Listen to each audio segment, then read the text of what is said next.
What if the nicest person in the room is the one losing the most?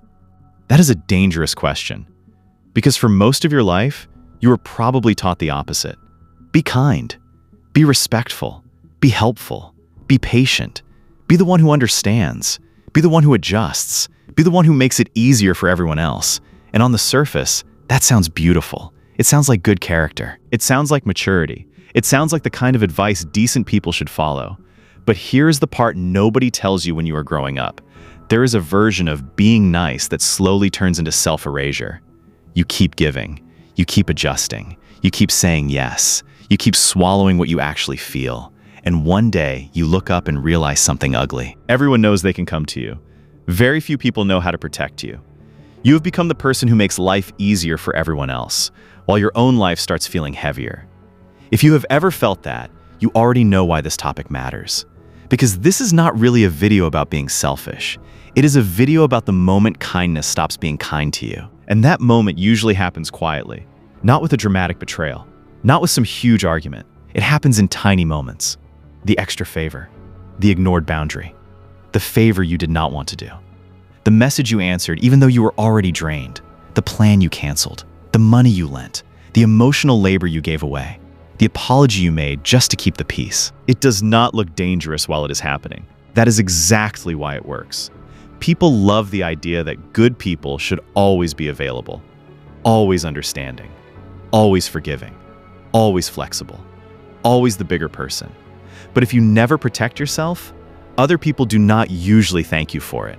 They get used to it. And once they get used to it, they start expecting it. And once they expect it, they stop noticing how much it costs you. That is the trap. Being nice without boundaries is not the same as being good. Sometimes it is just quiet self-abandonment.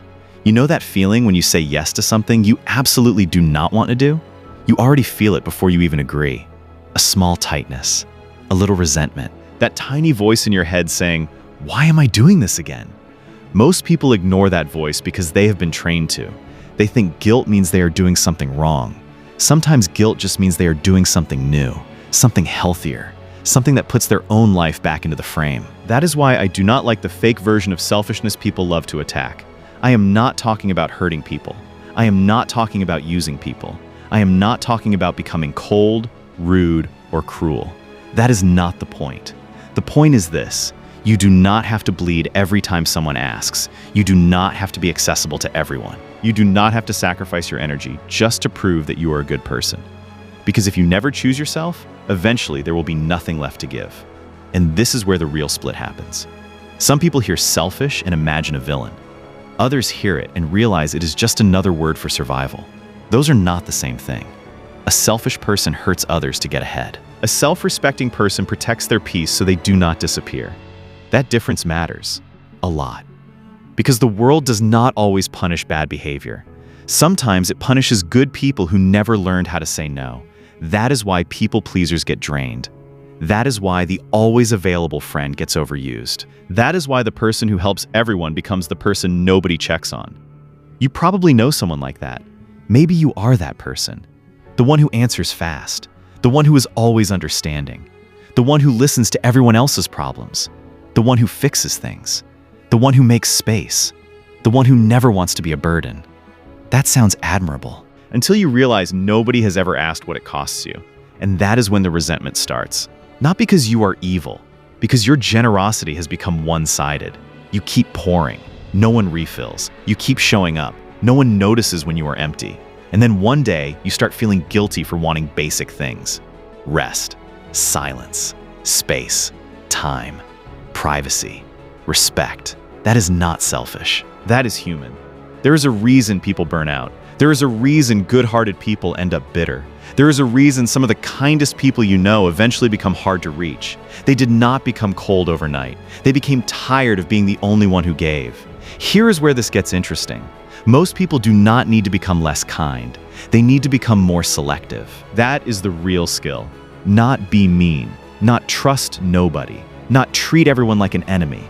That is just fear wearing sunglasses.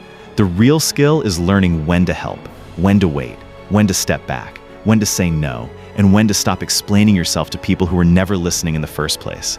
That is not cruelty. That is judgment.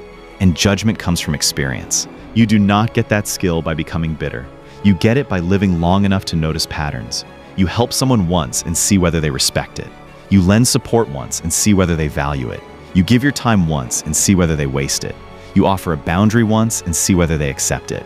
That is how you learn, not by becoming a wall, by becoming observant. Because life has a way of teaching the same lesson in different costumes. The friend who always needs something.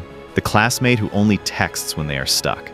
The coworker who acts friendly until you say no. The relative who only respects you when you are useful. The person who loves your softness because it makes you easy to handle. At first, you think these are random people. Then you realize the pattern is bigger. If you never draw lines, people keep walking over them. And this is where a lot of young people get trapped, because they were raised to think that saying no is rude. You know that guilt? The one that kicks in the second you disappoint someone? That guilt is powerful. Sometimes it is useful. Sometimes it is manipulative. Because not every discomfort is a sign that you are wrong. Sometimes discomfort is the price of growing a spine. Think about the last time you wanted to say no but still said yes. Why did you do it? Was it kindness? Was it fear? Was it habit? Was it the need to be liked? Was it the hope that if you kept giving, maybe one day people would finally treat you better? That hope is one of the most expensive habits in the world, because it keeps good people trapped in bad dynamics for years. And the problem is not just external. The problem is internal too. When you always put everyone first, you slowly lose touch with your own needs. You stop asking yourself what you want. You stop noticing when you are tired. You stop noticing when you are angry. You stop noticing when you are hurt. You stop noticing when something feels wrong. And then your whole personality becomes one long performance of being fine. That is not strength. That is suppression. Real strength is being able to say, this does not work for me. Real strength is being able to leave a conversation that is going nowhere. Real strength is being able to protect your time without turning into a monster. Real strength is being able to choose yourself without turning everyone else into the enemy. That balance is everything, because the opposite extreme is just as bad. If you become too closed off, too suspicious, too cold, too defensive, you stop living. You stop trusting. You stop connecting. You stop letting anyone close enough to matter. And then you do not just protect yourself from being used. You also protect yourself from being loved. That is why the answer is not be selfish all the time. That is lazy advice. The real answer is harder. Be enough of a self-protector that you do not disappear. Be enough of a human being that you do not become hard for no reason. Be kind, but not available to everyone. Be generous, but not at the cost of your own future. Be open, but not careless. Be caring, but not blind. Be warm, but not easy to drain. That is the gray area. That is the adult version. That is the version that actually survives. And yes, it takes experience to get there. Most people have to learn this the hard way.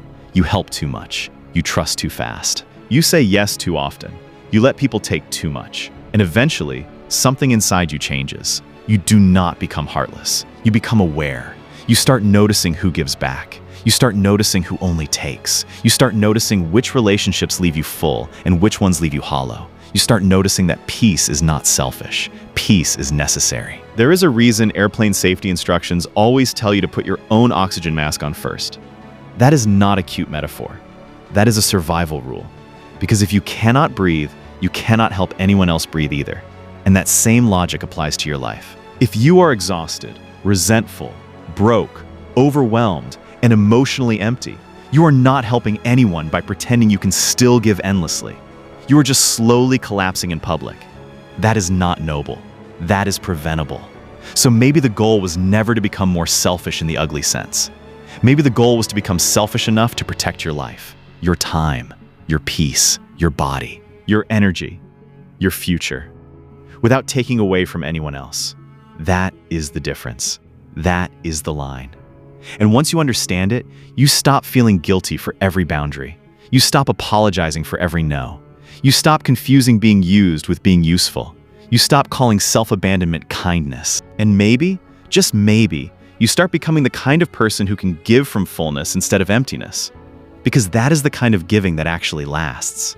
And that is the kind of selfishness that is not bad at all. And that's it for today. If this video gave you something to think about, then it was worth making. Keep questioning, keep learning, and most importantly, keep growing. I'll see you in the next one.